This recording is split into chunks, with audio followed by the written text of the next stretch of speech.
WD-40 কম বেশি সবাই জানে কি কি কাজে লাগে, কি কি কাজ হয় সেটা দিয়ে। কিন্তু আজকে আমি এমন একটা প্রোডাক্ট এনেছি যেটা আমি পার্সোনালি বাই করেছি, যেটা WD-40 অল্টারনেটিভ আর একটু কম দামে পাওয়া যায় যেহেতু, সেই জন্যই আমার কেনা এই প্রোডাক্টটা সিমিলার প্রোডাক্ট কিন্তু প্রাইসটা একটু কম, তাই জন্য এই প্রোডাক্টটা আমি ট্রাই করার জন্য কিনেছি আর আমার রেজাল্টটা খুব ভালো লেগেছে।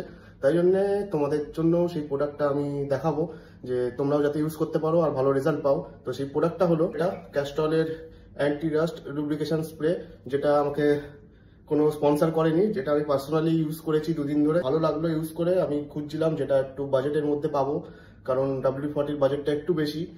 এরকম ক্যান নিতে গেলে মানে প্রায় 500 টাকার কাছাকাছি পড়ে যায়। এই ক্যানটার দাম নিয়েছে আমাকে 252 টাকা আর এর মধ্যে রয়েছে 320 গ্রাম, মানে ভালোই অনেকটাই রয়েছে। তোমরা আরামসে অনেকদিন ইউজ করতে পারো। ডিফারেন্সটা হলো এটাই, WD-40 লুব্রিকেশন করে কিন্তু খুব পাতলা লেয়ারে, যেটা কয়েকদিন পর তোমাদের মানে এমনি ছুটে যাবে।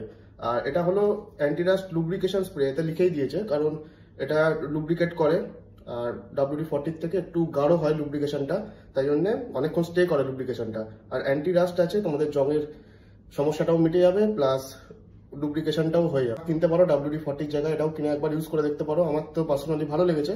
এবার তোমরা যদি চাও WD-40 অল্টারনেটিভ একটা সস্তার মধ্যে, তাহলে এটা তোমরা ইউজ করতে পারো। যদি কেউ ইউজ করে থাকো তাহলে আমাকে কমেন্টে জানিও তোমাদের রেজাল্টটা কেমন লাগে। আর যারা ইউজ করো না তাদেরও বলে দিচ্ছি আমি, এটা ইউজ করে দেখো একবার। যদি ভালো লাগে তাহলে ওয়েল অ্যান্ড গুড, না হলে তোমাদের তো WD-40 ইউজ করতেই হবে। কিন্তু WD-40 মতো বলবো না যে অতটা ভালো, কিন্তু তোমাদের বাজেট হিসাবে পুষিয়ে যাবে। তো ঠিক আছে, একটা ছোট শর্টস বানালাম, এটা কিনেছি যেহেতু, তাই রেজাল্টটা ভালো লাগলো। দেখা হবে নেক্সট কোনো শর্টসে। পাখা অফ করে ভিডিও করছি তাই খাম বেরিয়ে গেছে। চলো টাটা, দেখা হচ্ছে নেক্সট শর্টসে।